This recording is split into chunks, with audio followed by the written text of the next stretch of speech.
আজকের ঘুম থেকে উঠতে হয়ে গেছে লেট। তো প্রতিদিনই লেট হয়, আজকে একটু বেশি লেট হয়ে গেছে, ওই জন্য এত তাড়াহুড়ো করে ও ব্রাশ করছে আর ওর টিফিন গোছাচ্ছে। এবার টিফিন ফিফিন গুছিয়ে ও বেরাবে, কিন্তু দেখতে পাচ্ছে না চোরের মতন কেন বেরাচ্ছে, কেন কি আমি ঘুমাচ্ছি, যদি আমি উঠে গেছি ওর সর্বনাশ করে দেবো আমি। ওই জন্য সব থেকে প্রতিদিন আস্তে আস্তে আস্তে করে দরজা খুলে আর সুসুর করে বেরিয়ে যায়। যদি আমি একবার উঠে গেছি তখন খাবেও আমার কাছে গাল। তো আমি ঘুম থেকে উঠে আমার শিফট যখন শুরু হবে, আমি 1 ঘন্টা আগে উঠি। তো উঠে আমি আমার ব্রাশ ফ্রাশ করে ফ্রেশ ফ্রেশ হয়ে যাই। তারপরে এসছে আমার একটা পার্সেল। হ্যাঁ, আমি একটা কানের অর্ডার করেছিলাম, ওই কানেরটাই এসছে।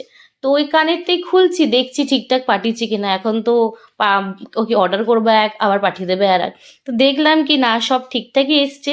কানেরটা খুবই সুন্দর দেখতে, কিন্তু কানেরটার মধ্যে একটা প্রবলেম হয়েছে, আমার ড্রেসের সাথে ম্যাচ করছে না। আমার ড্রেসটা হোয়াইট, কানেরটাও কাইন্ড অফ গোল্ডেনই কিনেছি, কিন্তু ওইটাও কাইন্ড অফ একটু হোয়াইটই লাগছে। মানে আমার একটু মুখের সাথে মানাচ্ছে না।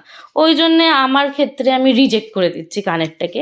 কিন্তু পূজাকে যখন দেখিয়েছি, ও যখন বাড়ি ফিরে এসছে, তো ওর কানেরটা খুবই পছন্দ হয়েছে। তো এবার ও কিন্তু এত বড় কানের পরে না, তাও ওর এইসব জিনিসে ওর অনেক মানে বাত্তামবাজি কি না, ওর এসব জিনিস ওর খুব ওর জানে কি ও কত সুন্দর, ও কোনটা ভালো লাগবে কোনটা ভালো লাগবে না, জ্ঞান দিতে ও পেছনে সরবে না কখনো। তো এইটা হচ্ছে কানেরটা। দেখুন, খুব একটা খারাপ কথা বলিনি, খুব একটা খারাপ নয়, আমার ভালো লাগেনি। তো আমার শিফট করছিলাম, শিফটের মাঝে মাঝে ব্রেকটা পড়েছিল, আমি টাইম পাসই করছিলাম। তো ভাবলাম একটু গান শুনে নিই। তো গান শোনার পরে তারপরে আমি ভাবলাম একটু পাঁপড় খাই। আর এই ছোটোবেলায় ওই 5টা আঙুলে 5টা পাঁপড় ঢুকিয়ে খেতাম, ওইটাই একটু ফিল নিচ্ছিলাম।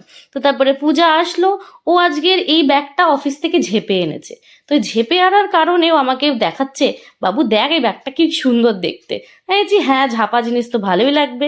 তাই সন্ধেবেলায় তারপরে আমার ফ্রিজ থেকে একটুখানি ফ্রোজেন, একটুখানি ওই পপকর্ন টাইপের, পটেটোর পপকর্ন, ওইটাই বার করে খেলাম। তা আজকে ব্লগটা এখানেই শেষ করছি।